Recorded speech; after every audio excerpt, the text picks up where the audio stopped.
Haryana diary में हरियाणा के मुख्यमंत्री नायब सिंह सैनी के आवास संत कबीर कुटीर पर आयोजित कमल सखी मंच कार्यक्रम का आयोजन किया गया। इस मौके पर मुख्यमंत्री ने संगठन और पार्टी के वरिष्ठ सदस्यों, प्रदेश का नेतृत्व कर रही विधायिकाओं और उनके परिवारजनों से मुलाकात की। इस दौरान विभिन्न सामाजिक विषयों, परिवार की भूमिका और समाज में महिलाओं की बढ़ती भागीदारी जैसे मुद्दों पर भी सार्थक चर्चा हुई। इस मौके पर सीएम ने कहा कि मातृशक्ति का स्नेह, विश्वास और मार्गदर्शन समाज व राष्ट्र निर्माण की दिशा में हम सभी को निरंतर प्रेरित करता है।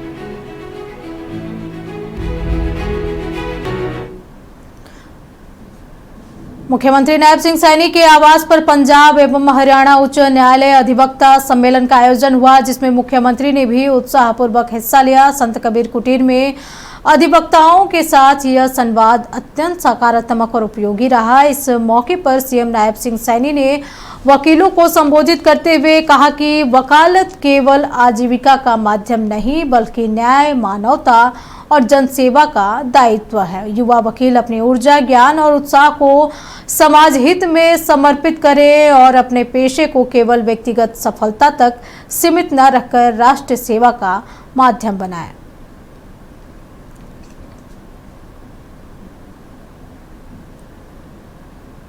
हरियाणा के मुख्यमंत्री नायब सिंह सैनी ने विभिन्न योजनाओं के तहत लाभार्थियों को करोड़ों की लाभ राशि का वितरण किया। वहीं चंडीगढ़ में आयोजित प्रेस वार्ता में मुख्यमंत्री नायब सिंह सैनी ने बताया कि उनकी सरकार का उद्देश्य है समाज को सशक्त और मजबूत करना और सरकार इसी दिशा में प्रयास कर रही है। महिला दिवस के मौके पर महिलाओं के खाते में करीब 1400 करोड़ रुपए डाले गए। मोदी जी के नेतृत्व वाली ये सरकार डबल इंजन की सरकार, जिसका उद्देश्य है समाज को सशक्त और मजबूत करना, प्रदेश को सशक्त और मजबूत करना, निरंतर विभिन्न योजनाओं के तहत समाज को मजबूत करते हुए मुझे खुशी है कल महिला दिवस था और हमारी सरकार का केंद्र बिंदु भी महिलाओं का सशक्तिकरण, किसान की मजबूती और युवाओं का उनको सशक्त और मजबूत करना, गरीब की आस को पूरा करना, ये हमारी सरकार का केंद्र बिंदु है। और मुझे खुशी है कि इस पिछले 2 दिनों में हमने कल महिला दिवस के अवसर पर 1357 करोड़ रुपए विभिन्न हमारे जो लाभार्थी हैं उनके खाते में डायरेक्ट राशि पहुंचाने का काम किया है। मुख्यमंत्री नायब सिंह सैनी ने अंबाला के कड़ासन में स्वामी विवेकानंद की प्रतिमा का अनावरण किया। इस दौरान उन्होंने स्वामी विवेकानंद जी के जीवन पर प्रकाश डालते हुए कहा कि स्वामी विवेकानंद भारत की सोई हुई राष्ट्रीय चेतना को जगाने वाले महान संत थे। उन्होंने पूरे विश्व में भारत के धर्म और संस्कृति की ध्वजा फहराने का कार्य किया। उनके जीवन से देश के युवाओं को हमेशा प्रेरणा मिलेगी।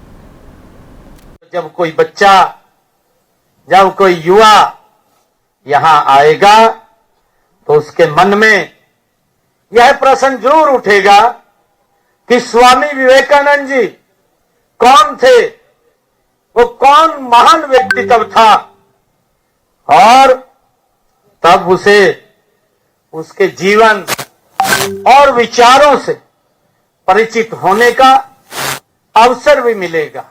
साथियों, स्वामी विवेकानंद जी का नाम जुबान पर आते ही हर भारतवासी का हृदय गौरव से भर जाता है।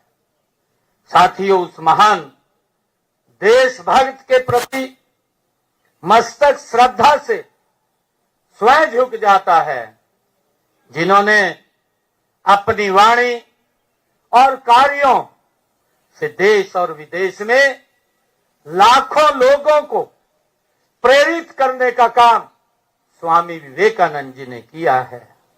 साथियों, 133 वर्ष पहले भारतीय चिंतन और उसकी समृद्ध परंपराओं का पश्चिमी जगत में परचम लहराया है।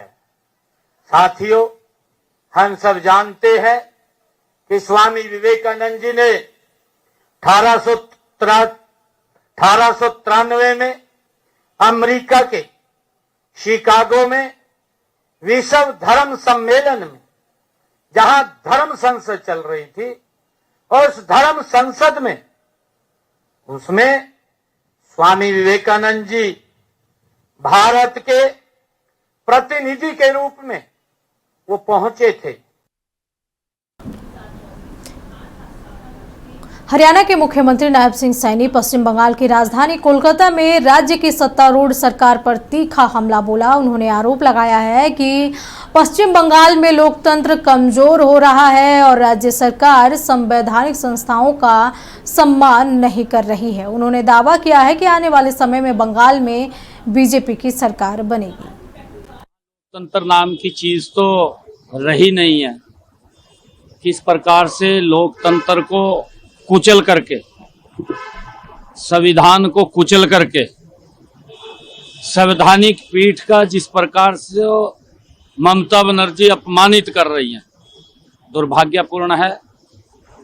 बंगाल ने ये मन बनाया है कि आने वाले समय में नरेंद्र मोदी जी के नेतृत्व में बंगाल में सरकार बनेगी, और जो ममता दीदी ने यहाँ की जनता का शोषण किया है, शोषण भी इस प्रकार का किया है। हम देखते हैं कि अंग्रेजों ने जिस प्रकार से यहाँ के लोगों के ऊपर अत्याचार किए थे, वो सेम अत्याचार यहाँ की सरकार लोगों के साथ कर रही है। आज यहाँ महिलाएं सुरक्षित नहीं है, आज यहाँ पर कर्मचारी वर्ग परेशान है, किसान वर्ग दुखी है इस सरकार से, युवाओं को रोजगार नहीं है। ये इस प्रकार की सरकार, आज बंगाल के लोग नरेंद्र मोदी जी के नेतृत्व में परिवर्तन यहाँ चाहते हैं, ताकि हमारा बंगाल, जिसने बड़े प्रतिभावान व्यक्तित्व दिए हैं, जिन्होंने इस देश की आजादी में यहाँ के लोगों ने एक महत्वपूर्ण भूमिका वो अदा की है, उस बंगाल की स्थिति एक ममता ने क्या की है, ये पूरा का पूरा देश जान रहा है। यहाँ लोग